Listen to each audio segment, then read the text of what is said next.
everybody, welcome back to the Quilted Farm Girl Quilt Along. We are in May. Today we're going to work on the tomato canning jar block and the pear canning jar block.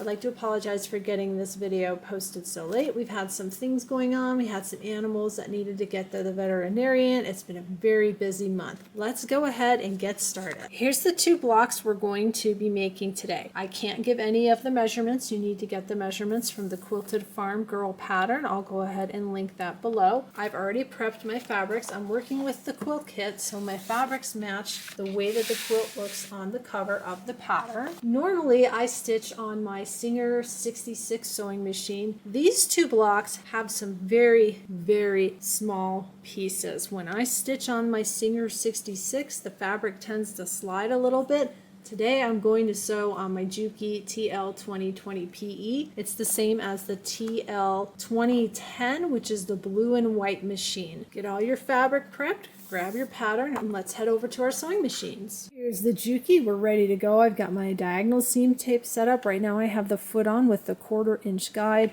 The regular foot is here because I'll need to be sewing without the guide. Screwdriver, always screwdriver your feet on so they don't fall off while you're sewing, and some scissors. I have Aurifil Color 2000 on my machine. The first thing we're going to sew is called the partial stem unit. You're going to need your fabric I's, L's, and R's. We're going to be making 2 of these. The first step is sewing the fabric L to the fabric R. So your fabric L is the square. Very small pieces today. The fabric R is a rectangle. If you've got it like this, that's not quite right. You want to make sure you've got it matched up like that. So your sides should match. We'll go ahead and put these right sides together. Sew with a 1/4 inch seam. This one matches up really nice. This one, not so much. I think I cut my little square short, but I'm just going to center it, and then the little bit that it's short will get caught in the seam allowance. Sorry about that. I forgot to adjust the camera. We've got these two sewn together with a 1/4 inch seam. When you press this, I would press toward the green. You can finger press it. It's pretty small. And then we can press it on the iron once we have the whole unit together. So you've got your L's and R's, and then you want to grab the fabric I and lay that down and sew that together. You've got 2 of these units. The print color here is different. I would take this to the iron, give it a good press. There is a measurement in your pattern. This is page 15. You can double check your measurement. I'm going to try to be as accurate as possible with these tiny pieces. Our next step is to grab a fabric cue. Your fabric cues are different prints, so make sure you put the right one with each square.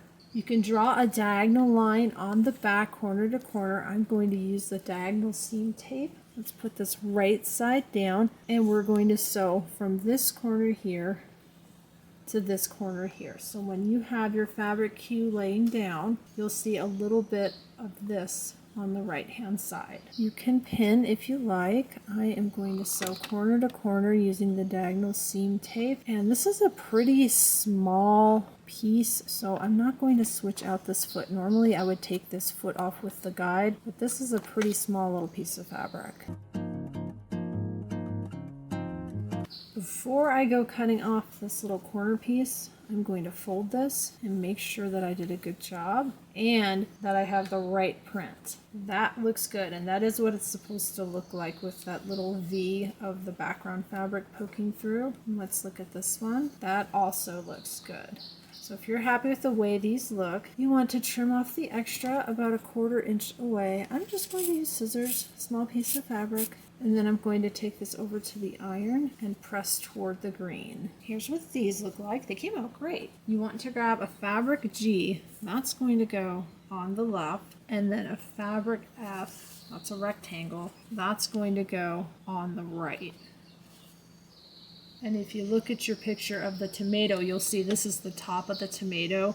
This is the little stem that pokes up out of the tomato. I'll start with the rectangles and sew those on, and then flip it around and sew on the squares.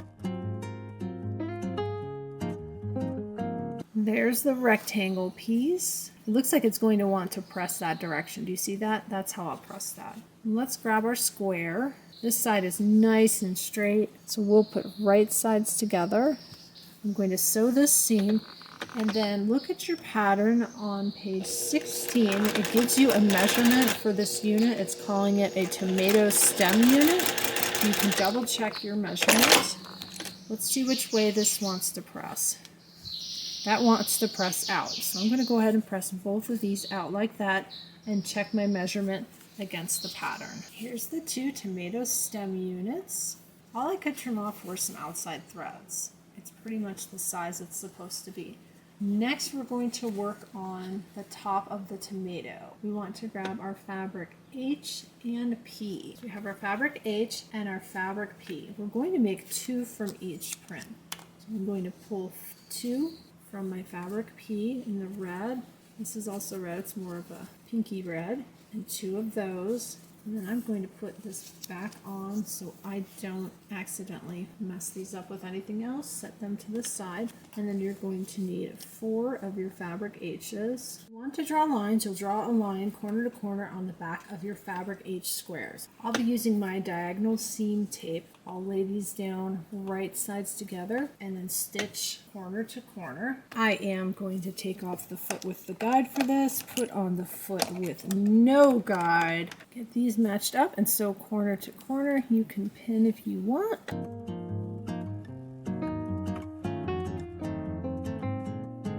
On these, what's kind of nice is since we sewed corner to corner, you can check both sides and then pick whichever side came out better. Sometimes one side clearly comes out better than the other, so you would want to keep the good side and cut off the bad side. I think the other side of this one came out better. So I want to trim off this side, and then I'm going to go over to the iron and press everything toward the dark side. You've got 4 of these to trim and to press. And then you can check the size. There's a measurement on page 16. We're going to do the same thing with the remaining P and Q squares. I'm looking at the picture. This print with the bows, the green print, goes with this print. And then this little red print with the cherries on it goes with this green print that doesn't have the bows. That's how they have those matched up. I'm going to slide 2 aside and do these 2 first, and it's going to be the same thing. Right sides together, corner to corner, trim off, flip, and press. We've got all our little squares. The first thing I'm going to do is match up all of the red background prints. That way I know I have everything together that's going to go together. We're going to assemble the leaf unit, and they say to press the seams open. There's a picture of this on page 16. You want a background print in the upper left and your red in the lower right. So background upper left, red lower right. And then the next print, we've got our red in the upper corner like that with the green in the lower right. So you've got background, red, green, background, red, green. And we're going to take another red, green unit. It's going to go like this. So you'll have green next to your red and green in the upper corner. Green, red, green, upper corner. And then this one is going to have the background, the upper corner on the outside. We want to go ahead and sew these together, and it says press your seams open. There's a measurement on page 16. After you have it all together, you can double check your measurements.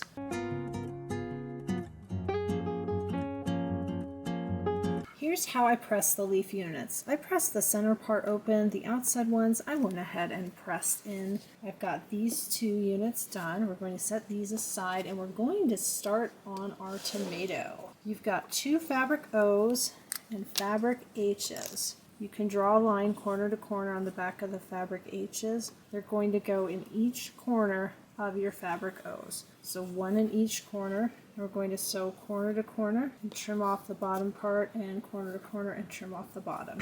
I've got my regular foot with no guide back on the machine. Let's sew our corners. I've I've got these sewn. You can do the same thing where you fold, flip, and check. Make sure everything looks good for your little tomato pieces here before you cut the bottoms off, and then press. Mine look good to go. You want to cut a 1/4 inch away and then flip and press. We're going to assemble our tomato pieces. Make sure to match your background reds. Bottom piece, and then this piece right here. Your backgrounds are pointing up and out, and then you want to watch for the green. Make sure your green matches. There's one piece. Here's the other one. Got the right red matching right there and right there. We're going to make 2 tomatoes, and there is a measurement for this. It has us pressing this seam open and this seam down. And then make sure I'm lined up across the top. You can absolutely 100% pin. I tend to use my hands a lot. Now I've got a nice straight seam. Here we go.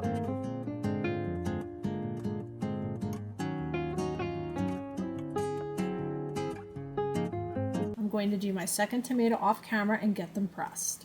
I've got my 2 tomato blocks. I was able to trim a little bit off of each one to make them nice and clean. In the picture, we've got the tomato with the cherry print on top and the more floral looking print underneath. We're going to go ahead and assemble the unit. The tomatoes sew together one on top of the other. So go ahead and sew that seam and then press that. I went ahead and pressed the back seam up. One of my tomatoes is a little bit smaller than the other one, but that's okay. We're going to be sewing borders on these. So if your tomatoes are a little uneven, the borders are going to help even it out. We've got to grab our J fabrics. These are the fabric J. They're going to go on either side. This side is nice and straight. This side is a little wonky. I think I'm actually going to go ahead and even this up. I don't mind if my block is a little bit short. Most of my blocks are a little bit short at the end. It's all going to go together. Let's go ahead and pin the 2 sides. Your best to make sure that it's even. Sometimes it's a little bit off. So you have to work things in. Let's go ahead and work this in.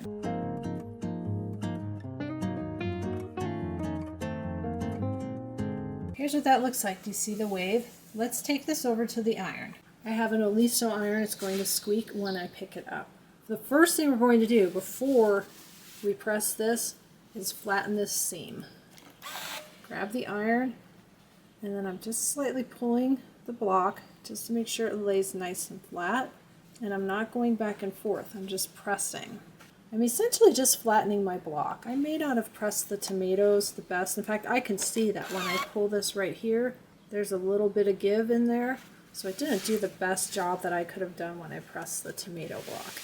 Now this is nice and flat. No more wave. I'm going to go ahead and press this out, and then it should lay nice and flat, and then I'll attach the other side the same way. Here's how that came out. This is the correct length. We want to grab our fabric K next, and then these are going to go on the top and then on the bottom. I'm going to guess I may have to do the same thing. The K's were cut just a little bit big, but they're probably still going to be big. Yep, but not as much. I was able to cut off like 1/16 of an inch, so not very much. I'm going to have to work these in just like I did the side borders. Since I know I'm going to have to stretch this a bit, I'm not going to pin. We'll start at the top. It's the tiniest tug. There you go. It's going to fit. It'll iron out just fine. Let's attach the top and bottom borders.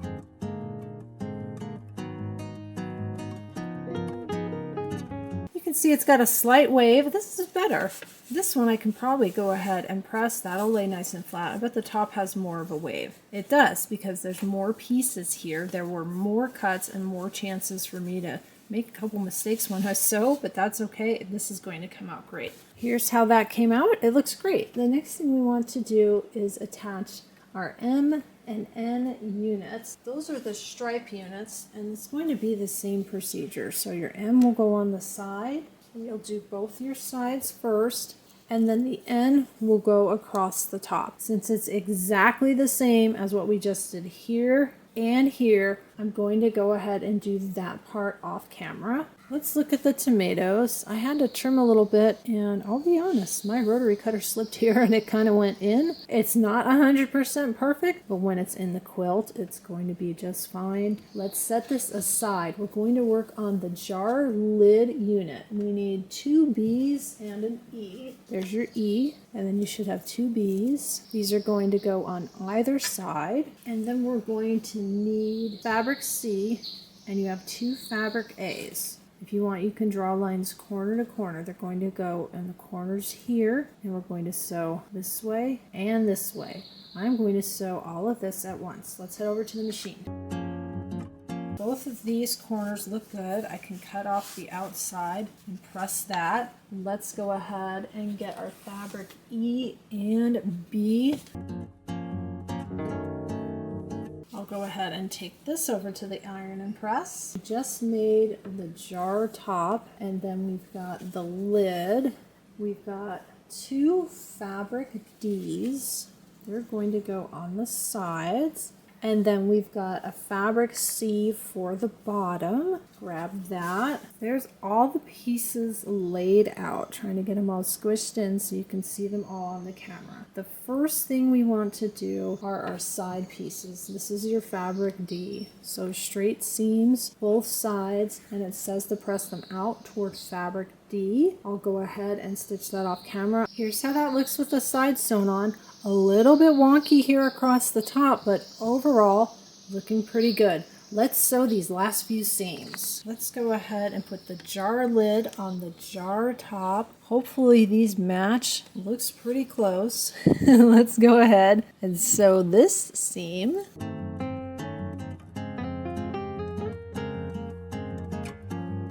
Let's see how I did. I'm getting flashbacks to the B block where I couldn't get the head to match. That looks great.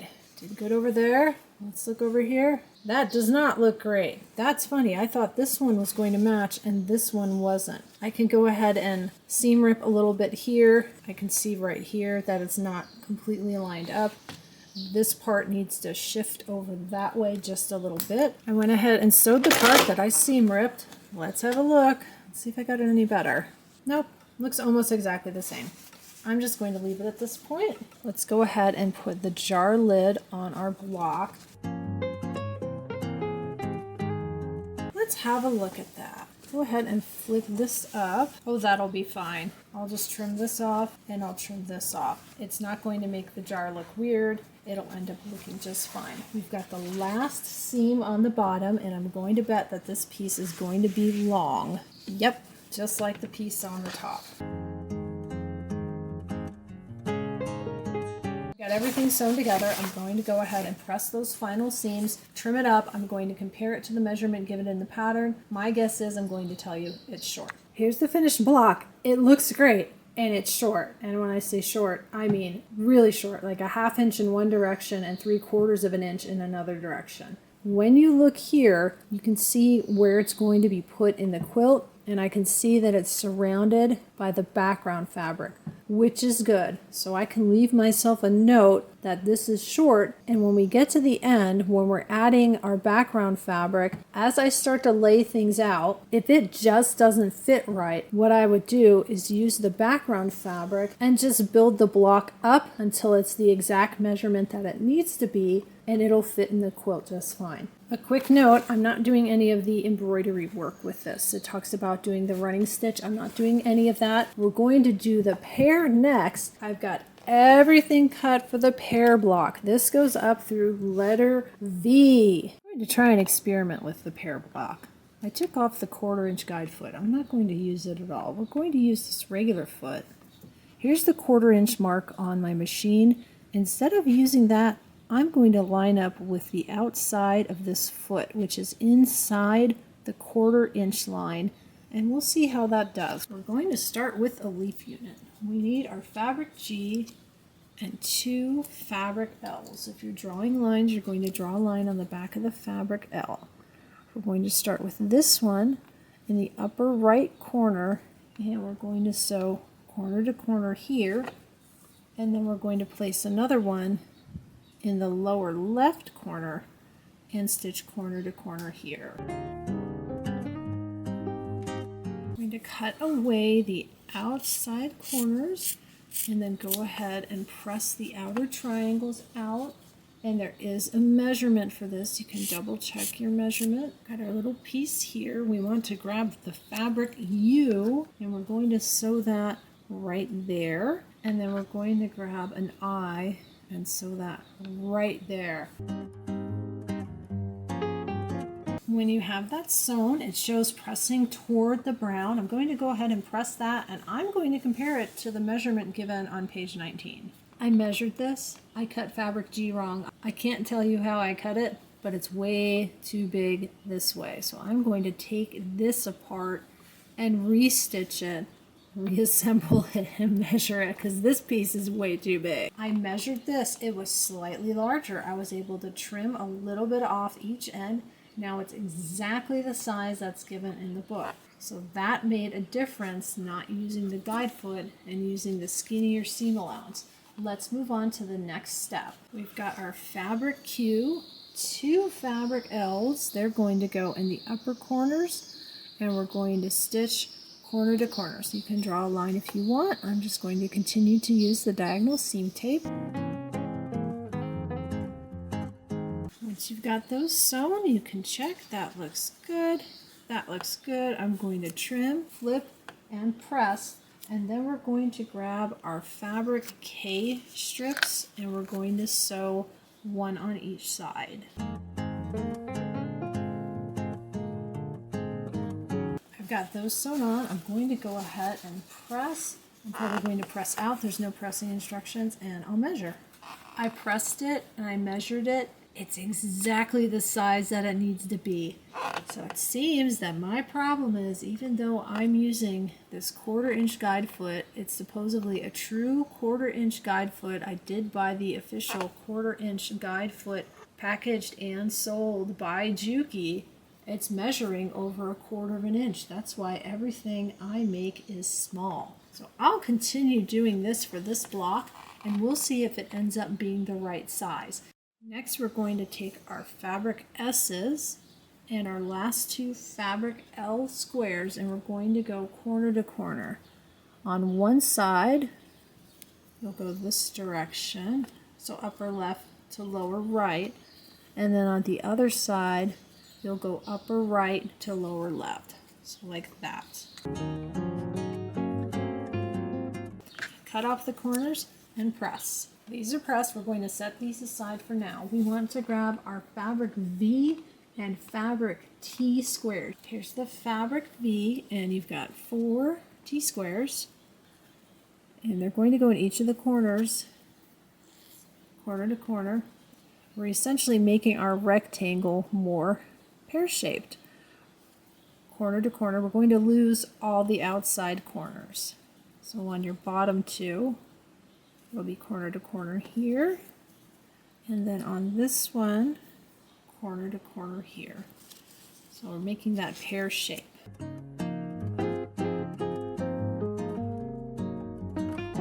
Flip and check your corners and then go ahead and clip off and press. We're going to take this piece, they're calling it the partial middle pear unit, and you can measure it. There's measurements in the book on page 20. We're going to sew this on this side, so the outer corner is white, and then this one on this side, the outer corner is white.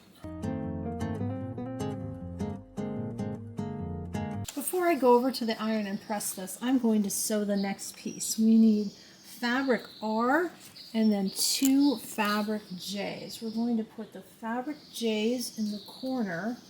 So grab those, right sides together, and then we're going to stitch upper corners to lower corners. This is creating the bottom of the pear unit.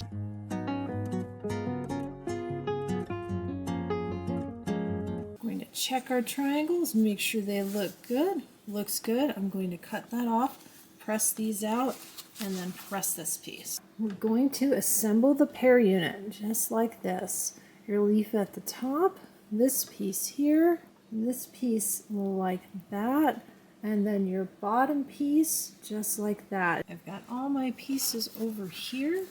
I'm now sewing at night, It's about 8:45. I want to get this done so I can get the video on the channel for everybody. Let's go ahead and finish this pear block. These seams right here and here match with the seams here and here.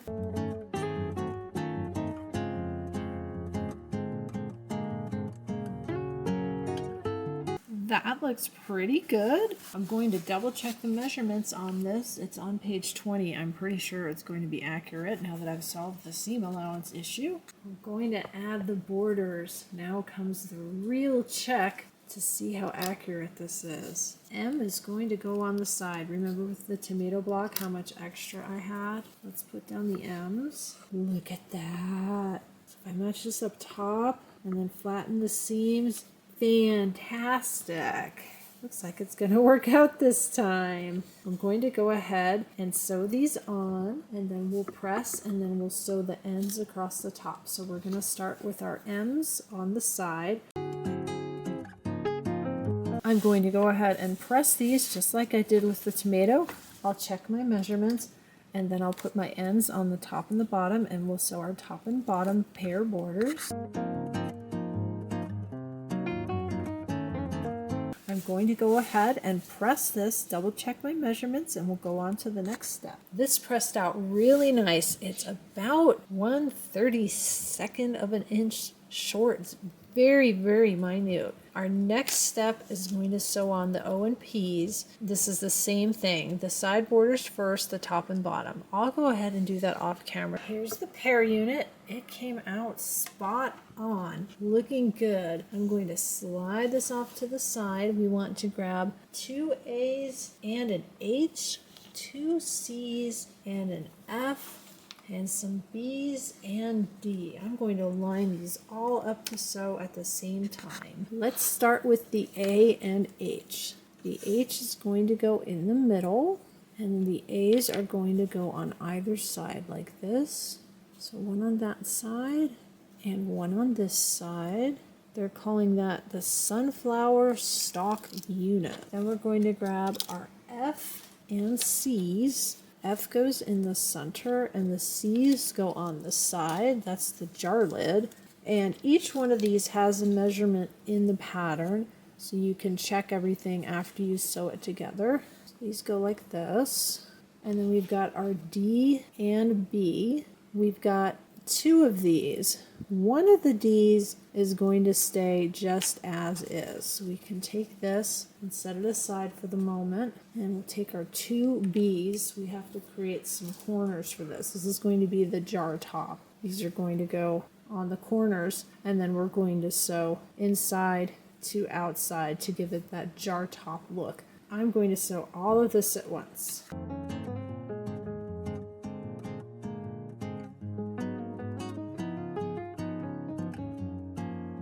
We're now ready to put this block together. Up on top is the sunflower stalk unit. Then you've got your jar lid, and then the top of the jar. We've got our pear in the middle. These are fabric E's, and then a fabric D at the bottom. The first thing you want to do is attach your fabric E's. Once you have the fabric E's attached, you can sew on the D, and then if you want, you could sew this on, and that on, or sew these 3 together, which is what I'm going to do. Make that one unit, and then sew that across the top. But we will start with our side borders. You have to do that to make the block work. Before I go over to the ironing board, I'm going to sew those 3 pieces together that make up the top of the jar.